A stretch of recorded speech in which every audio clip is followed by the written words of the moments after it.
شروع اللہ کا نام لے کر جو بڑا مہربان نہایت رحم والا ہے۔ طٰہٰ، اے نبی صلی اللہ علیہ وآلہ وسلم، ہم نے تم پر قرآن اس لیے نازل نہیں کیا کہ تم مشقت میں پڑ جاؤ، مگر ہر اس شخص کی نصیحت کے لیے نازل کیا ہے جو خوف رکھتا ہے۔ یہ اس ذات کا اتارا ہوا ہے جس نے زمین اور اونچے اونچے آسمان بنائے، یعنی رحمان، جو عرش پر جلوہ افروز ہوا۔ جو کچھ آسمانوں میں ہے اور جو کچھ زمین میں ہے اور جو کچھ ان دونوں کے بیچ میں ہے اور جو کچھ مٹی کے نیچے ہے، سب اسی کا ہے۔ اور اگر تم پکار کر بات کہو تو کیا ہے، وہ تو آہستہ کہی ہوئی اور نہایت پوشیدہ بات تک کو جانتا ہے۔ اللہ وہ معبود برحق ہے کہ اس کے سوا کوئی معبود نہیں ہے، اس کے سب نام اچھے ہیں۔ اور کیا تمہیں موسیٰ کے حال کی خبر ملی ہے؟ جب انہوں نے آگ دیکھی تو اپنے گھر والوں سے کہا کہ تم یہاں ٹھہرو، میں نے آگ دیکھی ہے، میں وہاں جاتا ہوں، شاید اس میں سے میں تمہارے پاس انگارہ لاؤں یا آگ کے مقام سے اپنا رستہ معلوم کر سکوں۔ پھر جب وہ وہاں پہنچے تو آواز آئی کہ اے موسیٰ، میں تو تمہارا پروردگار ہوں، تو اپنے جوتے اتار دو، تم یہاں پاک میدان یعنی طویٰ میں ہو، اور میں نے تم کو منتخب کر لیا ہے، تو جو حکم دیا جائے اسے سنو۔ بے شک میں ہی اللہ ہوں، میرے سوا کوئی معبود نہیں، تو میری عبادت کیا کرو اور میری یاد کے لیے نماز پڑھا کرو۔ قیامت یقیناً آنے والی ہے، میں چاہتا ہوں کہ اس کے وقت کو پوشیدہ رکھوں تاکہ ہر شخص جو کوشش کرے اس کا بدلہ پائے۔ تو جو شخص اس پر ایمان نہیں رکھتا اور اپنی خواہش کے پیچھے چلتا ہے، کہیں تم کو اس کے یقین سے روک نہ دے، تو اس صورت میں تم ہلاک ہو جاؤ۔ اور اے موسیٰ، یہ تمہارے داہنے ہاتھ میں کیا ہے؟ انہوں نے کہا، یہ میری لاٹھی ہے، اس پر میں ٹیک لگاتا ہوں اور اس سے اپنی بکریوں کے لیے پتے جھاڑتا ہوں، اور اس میں میرے اور بھی کئی فائدے ہیں۔ فرمایا کہ موسیٰ اسے زمین پر ڈال دو، تو انہوں نے اس کو ڈال دیا اور وہ یکا یک سانپ بن کر دوڑنے لگا۔ فرمایا کہ اسے پکڑ لو اور ڈرنا مت، ہم اس کو ابھی اس کی پہلی حالت پر لوٹا دیں گے، اور اپنا ہاتھ اپنی بغل میں دبا لو کہ وہ کسی عیب و بیماری کے بغیر سفید چمکتا دمکتا نکلے گا۔ یہ دوسری نشانی ہے تاکہ ہم تمہیں اپنے بڑے بڑے نشانات دکھائیں۔ تم فرعون کے پاس جاؤ کہ وہ سرکش ہو رہا ہے۔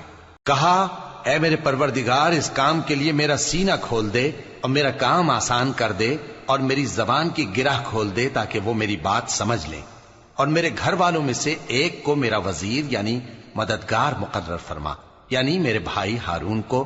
اس سے میری کمر کو مضبوط کر اور اسے میرے کام میں شریک کر، تاکہ ہم تیری بہت سی تسبیح کریں اور تجھے کثرت سے یاد کریں، تو ہم کو ہر حال میں دیکھ رہا ہے۔ فرمایا، موسیٰ، تمہاری دعا قبول کی گئی، اور ہم نے تم پر ایک بار اور بھی احسان کیا تھا جب ہم نے تمہاری والدہ کو الہام کیا تھا جو تمہیں بتایا جاتا ہے۔ وہ یہ تھا کہ اسے یعنی موسیٰ کو صندوق میں رکھو، پھر اس صندوق کو دریا میں ڈال دو، تو دریا اس کو کنارے پر ڈال دے گا، اور میرا اور اس کا دشمن اسے اٹھا لے گا۔ اور موسیٰ، میں نے تم پر اپنی طرف سے محبت ڈال دی، اور اس لیے کہ تم میرے سامنے پرورش پاؤ۔ جب تمہاری بہن وہاں فرعون کے ہاں گئی اور کہنے لگی کہ میں تمہیں اس کا پتہ دوں جو اس کو پالے پوسے، تو اس طریق سے ہم نے تم کو تمہاری ماں کے پاس پہنچا دیا تاکہ ان کی آنکھیں ٹھنڈی ہوں اور وہ رنج نہ کریں۔ اور تم نے ایک شخص کو مار ڈالا تھا تو ہم نے تم کو غم سے نجات دی، اور ہم نے تمہاری کئی بار آزمائش کی، پھر تم کئی سال اہل مدین میں ٹھہرے رہے۔ پھر اے موسیٰ، تم ایک اندازے پر آ پہنچے اور میں نے تم کو اپنے کام کے لیے بنایا ہے، تو تم اور تمہارا بھائی دونوں ہماری نشانیاں لے کر جاؤ اور میری یاد میں سستی نہ کرنا۔ دونوں فرعون کے پاس جاؤ کہ وہ سرکش ہو رہا ہے، اور اس سے نرمی سے بات کرنا، شاید وہ غور کرے یا ڈر جائے۔ دونوں کہنے لگے کہ اے ہمارے پروردگار، ہمیں خوف ہے کہ وہ ہم پر زیادتی کرنے لگے یا زیادہ سرکش ہو جائے۔ اللہ نے فرمایا کہ ڈرو مت، میں تمہارے ساتھ ہوں کہ سنتا اور دیکھتا ہوں۔ اچھا، تو اس کے پاس جاؤ اور کہو کہ ہم آپ کے پروردگار کے بھیجے ہوئے ہیں، تو بنی اسرائیل کو ہمارے ساتھ جانے کی اجازت دیجیے اور انہیں عذاب نہ کیجیے۔ ہم آپ کے پاس آپ کے پروردگار کی طرف سے نشانی لے کر آئے ہیں، اور جو ہدایت کی بات مانے اس کو سلامتی ہو۔ ہماری طرف یہ وحی آئی ہے کہ جو جھٹلائے اور منہ پھیرے اس کے لیے عذاب تیار ہے۔ غرض موسیٰ اور ہارون فرعون کے پاس گئے، اس نے کہا کہ موسیٰ، تمہارا پروردگار کون ہے؟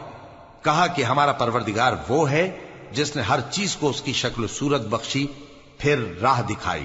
کہا تو پہلی قوموں کا کیا حال ہوا؟ فرمایا کہ ان کا علم میرے پروردگار کو ہے جو کتاب میں لکھا ہوا ہے۔ میرا پروردگار نہ چوکتا ہے نہ بھولتا ہے۔ وہ وہی تو ہے جس نے تم لوگوں کے لیے زمین کو فرش بنایا اور اس میں تمہارے لیے رستے بنا دیے اور آسمان سے پانی برسایا، پھر اس سے مختلف نباتات پیدا کی کہ خود بھی کھاؤ اور اپنے مویشیوں کو بھی چراؤ۔ بے شک ان باتوں میں عقل والوں کے لیے بہت سی نشانیاں ہیں۔ اسی زمین سے ہم نے تم کو پیدا کیا اور اسی میں ہم تمہیں لوٹائیں گے اور اسی سے ہم تمہیں دوسری دفعہ نکالیں گے۔ اور ہم نے فرعون کو اپنی سب نشانیاں دکھائیں، مگر وہ تکذیب اور انکار ہی کرتا رہا۔ کہنے لگا کہ موسیٰ، کیا تم ہمارے پاس اس لیے آئے ہو کہ اپنے جادو کے زور سے ہمیں ہمارے ملک سے نکال دو؟ تو ہم بھی تمہارے مقابل ایسا ہی جادو لائیں گے، تو ہمارے اور اپنے درمیان ایک وقت مقرر کر لو کہ نہ تو ہم اس کے خلاف کریں اور نہ تم، اور یہ مقابلہ ایک ہموار میدان میں ہوگا۔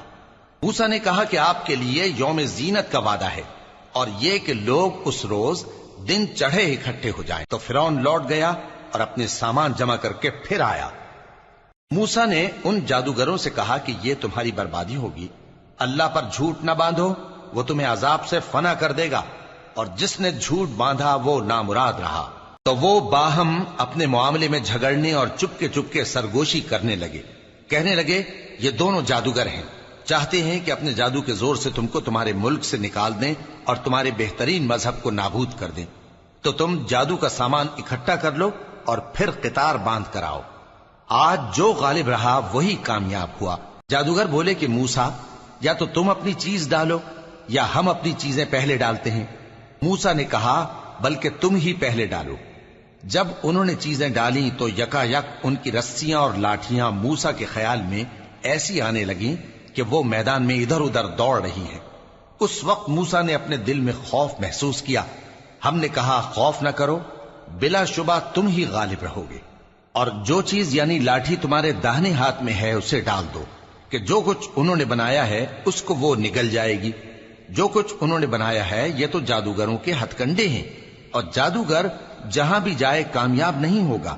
اس پر جادوگر سجدے میں گر پڑے، کہنے لگے کہ ہم موسیٰ اور ہارون کے پروردگار پر ایمان لائے۔ فرعون بولا کہ پیشتر اس کے کہ میں تمہیں اجازت دوں تم اس پر ایمان لے آئے، بے شک یہ تمہارا بڑا یعنی استاد ہے جس نے تم کو جادو سکھایا ہے، سو میں تمہارے ہاتھ اور پاؤں مخالف سمت سے کٹوا دوں گا اور تم کو کھجوروں کے تنوں پر سولی چڑھوا دوں گا، اور تم کو معلوم ہوگا کہ ہم میں سے کس کا عذاب زیادہ سخت اور دیر تک رہنے والا ہے۔ انہوں نے کہا کہ جو دلائل ہمارے پاس آ گئے ہیں ان پر اور جس نے ہم کو پیدا کیا ہے اس پر ہم آپ کو ہرگز ترجیح نہیں دیں گے، تو آپ کو جو حکم دینا ہو دے دیجئے، اور آپ جو حکم دے سکتے ہیں وہ صرف اسی دنیا کی زندگی میں دے سکتے ہیں۔ ہم تو اپنے پروردگار پر ایمان لے آئے تاکہ وہ ہمارے گناہوں کو معاف کرے، اور اسے بھی جو آپ نے ہم سے زبردستی جادو کرایا، اور اللہ سب سے اچھا ہے اور ہمیشہ باقی رہنے والا ہے۔ جو شخص اپنے پروردگار کے پاس گناہگار ہو کر آئے گا تو اس کے لیے جہنم ہے جس میں نہ وہ مرے گا نہ جیے گا، اور جو اس کے روبرو ایماندار ہو کر آئے گا اور عمل بھی نیک کیے ہوں گے تو ایسے لوگوں کے لیے اونچے اونچے درجے ہیں، یعنی ہمیشہ رہنے کے باغ جن کے نیچے نہریں بہ رہی ہیں، ہمیشہ ان میں رہیں گے، اور یہ اس شخص کا بدلہ ہے جو پاک ہوا۔ اور ہم نے موسیٰ کی طرف وہی بھیجی کہ ہمارے بندوں کو راتوں رات نکال لے جاؤ، پھر ان کے لیے سمندر میں لاٹھی مار کر خشک رستہ بنا دو، پھر تم کو نہ فرعون کے آ پکڑنے کا خوف ہوگا اور نہ غرق ہونے کا ڈر۔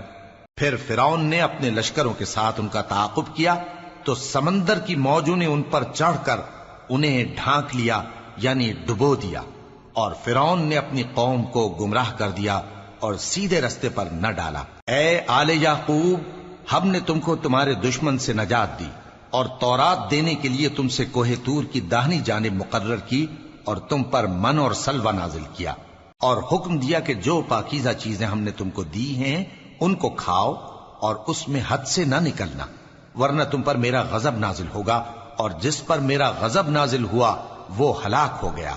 اور جو توبہ کرے اور ایمان لائے اور عمل نیک کرے پھر سیدھے رستے چلے اس کو میں بخش دینے والا ہوں۔ اور اے موسیٰ، تم نے اپنی قوم سے آگے چلے آنے میں کیوں جلدی کی؟ کہا وہ میرے پیچھے آ رہے ہیں، اور اے میرے پروردگار میں نے تیری طرف آنے کی جلدی اس لیے کی کہ تو خوش ہو جائے۔ فرمایا کہ ہم نے تمہاری قوم کو تمہارے بعد آزمائش میں ڈال دیا ہے، اور سامری نے ان کو بہکا دیا ہے۔ اور موسیٰ غصے اور غم کی حالت میں اپنی قوم کے پاس واپس آئے اور کہنے لگے کہ اے قوم، کیا تمہارے پروردگار نے تم سے اچھا وعدہ نہیں کیا تھا؟ کیا میری جدائی کی مدت تمہیں لمبی معلوم ہوئی، یا تم نے یہ چاہا کہ تم پر تمہارے پروردگار کی طرف سے غضب نازل ہو، اور اس لیے تم نے مجھ سے جو وعدہ کیا تھا اس کے خلاف کیا؟ وہ کہنے لگے کہ ہم نے اپنے اختیار سے آپ سے وعدہ خلافی نہیں کی، لیکن ہم ان لوگوں کے زیوروں کا بوجھ اٹھائے ہوئے تھے، پھر ہم نے اس کو آگ میں ڈال دیا، اور اسی طرح سامری نے ڈال دیا۔ تو اس نے ان کے لیے ایک بچڑا بنا دیا، یعنی ایک بے جان جسم جس میں گائے کسی آواز تھی۔ تو لوگ کہنے لگے کہ یہی تمہارا معبود ہے اور یہی موسیٰ کا معبود ہے، مگر وہ بھول گئے ہیں۔ تو کیا یہ لوگ نہیں دیکھتے کہ وہ ان کی کسی بات کا جواب نہیں دیتا، اور نہ ان کے نقصان اور نفع کا کچھ اختیار رکھتا ہے؟ اور ہارون نے ان سے پہلے ہی کہہ دیا تھا کہ لوگوں، اس کے ذریعے تمہیں فتنے میں ڈال دیا گیا ہے، اور تمہارا پروردگار تو رحمان ہی ہے، تو میری پیروی کرو اور میرا کہا مانو۔ وہ کہنے لگے کہ جب تک موسیٰ ہمارے پاس واپس نہ آئیں ہم تو اس کی پوجا پر قائم رہیں گے۔ پھر موسیٰ نے ہارون سے کہا کہ اے ہارون، جب تم نے ان کو دیکھا تھا کہ گمراہ ہو گئے ہیں تو تم کو کس چیز نے روکا تھا؟ یعنی اس بات سے کہ تم میرے پیچھے چلے آؤ، بھلا تم نے میرے حکم کے خلاف کیوں کیا؟ کہنے لگے کہ اے ماں جائے، میری داڑھی اور سر کے بالوں کو نہ پکڑیے، میں تو اس سے ڈرا کہ آپ یہ نہ کہیں کہ تم نے بنی اسرائیل میں تفرقہ ڈال دیا اور میری بات کو ملحوظ نہ رکھا۔ موسیٰ نے فرمایا تو اے سامری تیرا کیا حال ہے؟ اس نے کہا کہ میں نے ایسی چیز دیکھی جو اوروں نے نہیں دیکھی، تو میں نے فرشتے کے نقش پا سے مٹی کی ایک مٹھی بھر لی، پھر اس کو بچڑے کے جسم میں ڈال دیا، اور مجھے میرے جی نے اس کام کو اچھا بتایا۔ موسیٰ نے کہا جا، تجھ کو دنیا کی زندگی میں یہ سزا ہے کہ کہتا رہے کہ مجھ کو ہاتھ نہ لگانا، اور تیرے لیے ایک اور وعدہ ہے، یعنی عذاب کا جو تجھ سے ٹل نہ سکے گا، اور جس معبود کی پوجا پر تو جمع ہوا تھا اس کو دیکھ، ہم اسے جلا دیں گے، پھر اس کی راکھ کو اڑا کر دریا میں بکھیر دیں گے۔ تمہارا معبود تو اللہ ہی ہے، جس کے سوا کوئی معبود نہیں، اس کا علم ہر چیز پر محیط ہے۔ اس طرح ہم تم سے وہ حالات بیان کرتے ہیں جو گزر چکے ہیں، اور ہم نے تمہیں اپنے پاس سے نصیحت کی کتاب عطا فرمائی ہے۔ جو شخص اس سے منہ پھیرے گا وہ قیامت کے دن گناہ کا بوجھ اٹھائے گا۔ ایسے لوگ ہمیشہ اس عذاب میں مبتلا رہیں گے، اور یہ بوجھ قیامت کے روز ان کے لیے برا ہوگا، جس روز سور پھونکا جائے گا، اور ہم گناہگاروں کو یوں اکٹھا کریں گے کہ ان کی آنکھیں نیلی نیلی ہوں گی۔ تو وہ آپس میں آہستہ آہستہ کہیں گے کہ تم دنیا میں صرف 10 ہی دن رہے ہو، جو باتیں یہ کریں گے ہم خوب جانتے ہیں۔ اس وقت ان میں سب سے اچھی راہ والا یعنی عاقل و ہوش مند کہے گا کہ نہیں، بلکہ صرف ایک ہی روز ٹھہرے ہو۔ اور اے نبی صلی اللہ علیہ وآلہ وسلم، لوگ تم سے پہاڑوں کے بارے میں دریافت کرتے ہیں، کہہ دو کہ میرا رب ان کو راکھ بنا کر بکھیر دے گا، پھر زمین کو ہموار میدان کر چھوڑے گا جس میں تم کوئی نشیب و فراز نہ دیکھو گے۔ اس روز لوگ پکارنے والے کے پیچھے چلیں گے اور اس کی پیروی سے انحراف نہ کر سکیں گے، اور رحمان کے سامنے آوازیں پست ہو جائیں گی، تو تم ایک ہلکی آواز کے سوا کوئی آواز نہ سنو گے۔ اس روز کسی کی سفارش کچھ فائدہ نہ دے گی مگر اس شخص کی جسے رحمان اجازت دے اور اس کی بات کو پسند فرمائے۔ جو کچھ ان کے آگے ہے اور جو کچھ ان کے پیچھے ہے وہ اس کو جانتا ہے، اور وہ اپنے علم سے اللہ کے علم کا احاطہ نہیں کر سکتی۔ اور اس زندہ و قائم کے روبرو منہ لٹک جائیں گے، اور جس نے ظلم کا بوجھ اٹھایا وہ نامراد رہا، اور جو نیک کام کرے گا اور مومن بھی ہوگا تو اس کو نہ ظلم کا خوف ہوگا اور نہ نقصان کا۔ اور ہم نے اس کو اسی طرح کا قرآن عربی نازل کیا ہے، اور اس میں طرح طرح کے ڈراوے بیان کر دیے ہیں تاکہ لوگ پرہیزگار بنیں یا اللہ ان کے لیے نصیحت پیدا کر دے۔ تو اللہ جو سچا بادشاہ ہے، عالی قدر ہے، اور قرآن کی وحی جو تمہاری طرف بھیجی جاتی ہے اس کے پورا ہونے سے پہلے قرآن کے پڑھنے میں جلدی نہ کیا کرو، اور دعا کرو کہ میرے پروردگار مجھے اور زیادہ علم دے۔ اور ہم نے پہلے آدم سے عہد لیا تھا مگر وہ اسے بھول گئے، اور ہم نے ان میں ارادے کی پختگی نہ پائی۔ اور جب ہم نے فرشتوں سے کہا کہ آدم کے آگے سجدہ کرو تو تو سب سجدے میں گر پڑے مگر ابلیس نے انکار کیا۔ اس پر ہم نے فرمایا کہ آدم، یہ تمہارا اور تمہاری بیوی کا دشمن ہے، تو یہ کہیں تم دونوں کو بہشت سے نہ نکلوا دے، پھر تم تکلیف میں پڑ جاؤ۔ یہاں تم کو یہ آسائش ہے کہ نہ بھوکے رہو نہ ننگے، اور یہ کہ نہ پیاسے رہو اور نہ دھوپ کھاؤ۔ پھر شیطان نے ان کے دل میں وسوسہ ڈالا اور کہا کہ آدم، بھلا میں تم کو ایسا درخت بتاؤں جو ہمیشہ کی زندگی کا باعث ہو اور ایسی بادشاہت کہ کبھی زائل نہ ہو؟ سو دونوں نے اس درخت کا پھل کھا لیا تو ان پر ان کی شرم گاہیں ظاہر ہو گئیں اور وہ اپنے اوپر بہشت کے پتے چپکانے لگے، اور آدم نے اپنے پروردگار کے حکم کے خلاف کیا تو وہ اپنے مقصد سے بے راہ ہو گئے۔ پھر ان کے پروردگار نے ان کو نوازا تو ان پر مہربانی سے توجہ فرمائی اور سیدھی راہ بتائی۔ فرمایا کہ تم دونوں یہاں سے نیچے اتر جاؤ، تم میں بعض کے دشمن ہوں گے، پھر اگر میری طرف سے تمہارے پاس ہدایت آئے تو جو شخص میری ہدایت کی پیروی کرے گا وہ نہ گمراہ ہوگا اور نہ تکلیف میں پڑے گا، اور جو میری نصیحت سے منہ پھیرے گا اس کی زندگی تنگ ہو جائے گی، اور قیامت کو ہم اسے اندھا کر کے اٹھائیں گے۔ وہ کہے گا کہ میرے پروردگار، تو نے مجھے اندھا کر کے کیوں اٹھایا؟ میں تو دیکھتا بھالتا تھا۔ اللہ فرمائے گا کہ ایسا ہی چاہیے تھا، تیرے پاس ہماری آیتیں آئیں تو تو نے ان کو بھلا دیا، اسی طرح آج ہم تجھ کو بھلا دیں گے۔ اور جو شخص حد سے نکل جائے اور اپنے پروردگار کی آیتوں پر ایمان نہ لائے، ہم اس کو ایسا ہی بدلہ دیتے ہیں، اور آخرت کا عذاب بہت سخت اور ہمیشہ باقی رہنے والا ہے۔ تو کیا یہ بات ان لوگوں کے لیے موجب ہدایت نہ ہوئی کہ ہم ان سے پہلے بہت سے فرقوں کو ہلاک کر چکے ہیں جن کے رہنے کے مقامات میں یہ چلتے پھرتے ہیں؟ عقل والوں کے لیے اس میں بہت سی نشانیاں ہیں۔ اور اگر ایک بات تمہارے پروردگار کی طرف سے پہلے صادر اور جزائے اعمال کے لیے ایک میعاد مقرر نہ ہو چکی ہوتی تو نزول عذاب لازم ہو جاتا۔ پس جو کچھ یہ بکواس کرتے ہیں اس پر صبر کرو، اور سورج کے نکلنے سے پہلے اور اس کے غروب ہونے سے پہلے اپنے پروردگار کی تسبیح و تحمید کیا کرو، اور رات کی کچھ گھڑیوں میں بھی اس کی تسبیح کیا کرو، اور دن کے مختلف اوقات یعنی دوپہر کے وقت بھی، تاکہ تم خوش ہو جاؤ۔ اور کئی طرح کے لوگوں کو جو ہم نے دنیا کی زندگی میں آرائش کی چیزوں سے نوازا ہے تاکہ ان کی آزمائش کریں، ان پر نگاہ نہ کرنا، اور تمہارے پروردگار کی عطا فرمائی ہوئی روزی بہت بہتر اور باقی رہنے والی ہے۔ اور اپنے گھر والوں کو نماز کا حکم کرو اور اس پر قائم رہو۔ ہم تم سے روزی کے خواستگار نہیں، بلکہ تمہیں ہم روزی دیتے ہیں، اور نیک انجام اہل تقوی کا ہے۔ اور کہتے ہیں کہ یہ پیغمبر اپنے پروردگار کی طرف سے ہمارے پاس کوئی نشانی کیوں نہیں لائے؟ کیا ان کے پاس پہلی کتابوں کی نشانی نہیں آئی؟ اور اگر ہم ان کو پیغمبر کے بھیجنے سے پیشتر کسی عذاب سے ہلاک کر دیتے تو یہ کہتے کہ اے ہمارے پروردگار، تو نے ہماری طرف کوئی پیغمبر کیوں نہ بھیجا کہ ہم ذلیل اور رسوا ہونے سے پہلے تیرے احکام کی پیروی کرتے۔ کہہ دو کہ سب نتائج اعمال کے منتظر ہیں، سو تم بھی منتظر رہو، ان قریب تم کو معلوم ہو جائے گا کہ دین کے سیدھے رستے پر چلنے والے کون ہیں اور جنت کی طرف راہ پانے والے کون ہیں۔ ہم